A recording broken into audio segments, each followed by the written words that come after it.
Halloween is right around the corner, and if you're anybody like I am, you absolutely love this holiday. Everything from dressing up to going to parties and even doing like kind of cool events, even though my kids are grown up. We used to do a lot of kid events and trick or treating. It's just a really good time. And there are a number of states that are known for Halloween. So today, I'm going to give you the top 5 travel destinations for an awesome Halloween experience. Let's go.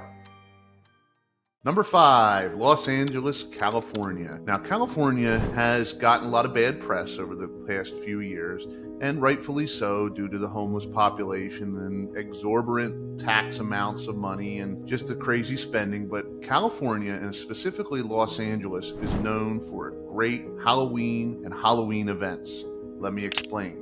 Well, first of all, there's a huge cemetery out in Los Angeles that everybody goes to. It's the famous Hollywood Cemetery, and people sit out there and they watch movies on headstones. It's kind of creepy if you think about it, but the original invention for large cemeteries was a place that people could go and picnic. So it's really not that off of a beaten path of what it was originally a concept for. But Los Angeles is kind of cool too, because they also have the studios out there that do a great job at putting together Halloween events. There's the Halloween parade, and there's all sorts of really cool things to do out there for Halloween. So you won't be disappointed in Los Angeles by checking it out. Just remember, try to book ahead of time if you can at some of the locations, or buy tickets in case they run out, and that way you can enjoy your time. Number 4, Colorado. Colorado is one of those interesting states. It's a gorgeous state. Now, if you get on the eastern side of the state, it's very flat, but on the western side of the state, it's very mountainous. Most people think about Colorado in the wintertime. Skiing, tobogganing, all that stuff. But me, myself, I don't really think of Colorado that much because I'm really not into the winter stuff. But if I do think about Colorado, I think of the mountains and the fall foliage and sitting out by a campfire.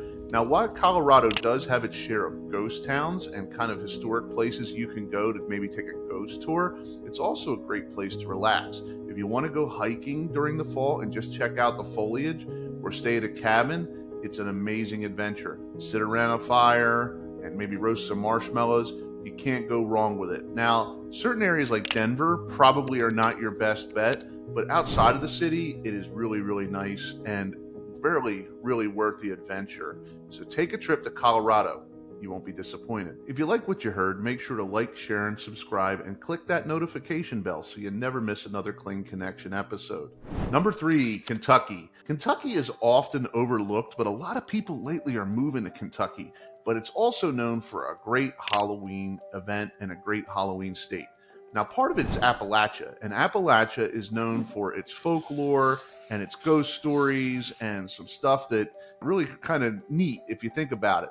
You go out there and the fall foliage is great. It has tempered climate, so it doesn't get too cold, but it doesn't get too hot. Now, you do have to watch out for tornadoes, so it is part of what they call Tornado Alley. Trust me, I was stationed out in Fort Knox, Kentucky, and I saw lots of tornadoes roaring through the base when I was stationed out there. But Kentucky is really cool. You can go out and check out the folklore area. You can go out and check the Appalachian Mountains, maybe go hiking, camp out. And there's a lot of really cool ghost tours, especially in the older towns, and just enjoy the feel. Grab yourself some pumpkin latte or just sit there and enjoy the crisp autumn weather. Number 2, Sleepy Hollow, New York. Now, when most people think about New York, they think about New York City, but outside of New York City, it is very rural until you get to areas like Buffalo or Rochester. So a good portion of the state of New York is pretty rural. So the fall foliage is really cool there. But it's also the home of Washington Irving's The Legend of Sleepy Hollow, the famous one with the headless horseman that runs around chasing the teacher Ichabod Crane. If you're anybody like I am, you grew up on the Disney movie that came out in the 40s, but there was also a movie that came out about 30 years ago starring Johnny Depp that was called Sleepy Hollow. It's actually a pretty good movie. Sleepy Hollow is a really cool place. It has become over commercialized based on the movies and a lot of the social media that's out there that draws attention to Sleepy Hollow. But if you go out there, they have a really cool event. They have a really neat parade. There's a lot of little stores to go out there and browse and shop, and you can always pick up your trinkets. And don't be surprised if you run into a lot of people that are dressed up like the Headless Horseman or Ichabod Crane or some sort of ghost. Sleepy Hollow puts on a great event for the fall and especially at Halloween time. Now, make sure if you're going to Sleepy Hollow to book reservations. I recommend staying at an Airbnb and try not to stay at a hotel if you really want to get the feel of being in the town of Sleepy Hollow.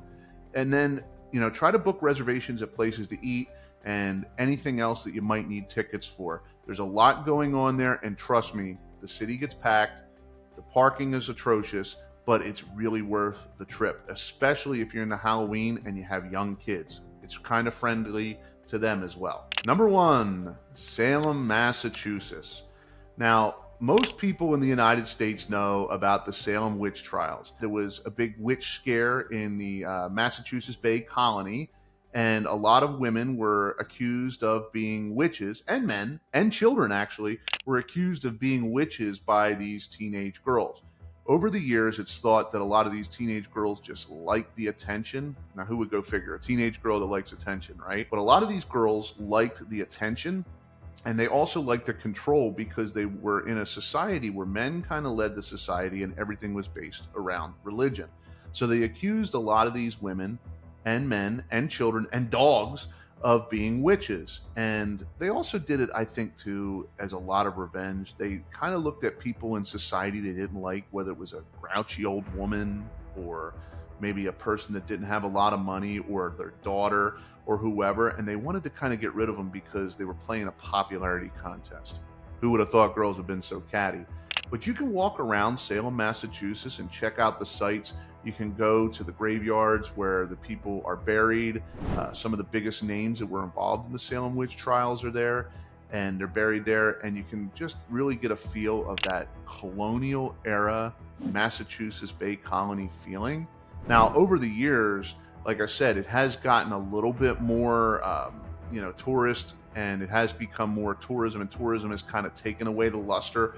But if you're interested in a really cool location, Salem, Massachusetts is definitely key. Now, the final one I want to do is I named all the ones that I had, but I want to give you an extra, a bonus extra, and that is Pennsylvania. Philadelphia, Pennsylvania is known for Eastern State Penitentiary.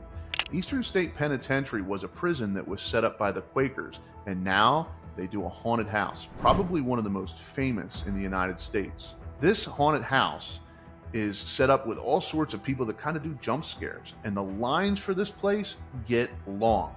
Now, this is not a really kid-friendly location. As a matter of fact, I know a lot of adults that are afraid to go to Eastern State Penitentiary.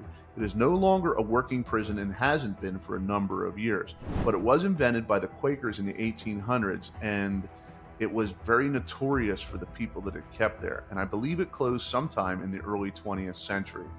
Eastern State Penitentiary's haunted house in Philadelphia is kind of a must-do if you're a Halloween enthusiast. Just make sure that you get tickets and pre-order your time because the lines are long and a lot of times you can't even get in. Make sure you dress warmly and make sure you get something to eat because unless you want to buy from a street vendor, there's really not a lot of food there. It's a great place to go on a date with that girl that you want to get with, or maybe just a group of adults. But again, this place is not very kid friendly, and I highly recommend, unless you have a teenager, you don't take young children. As a matter of fact, they may not even let you in with young children. So if you like what you heard, make sure to like, share, and subscribe to the Kling Connection. This is my tips for the best places to go in Halloween, and we will see you next time.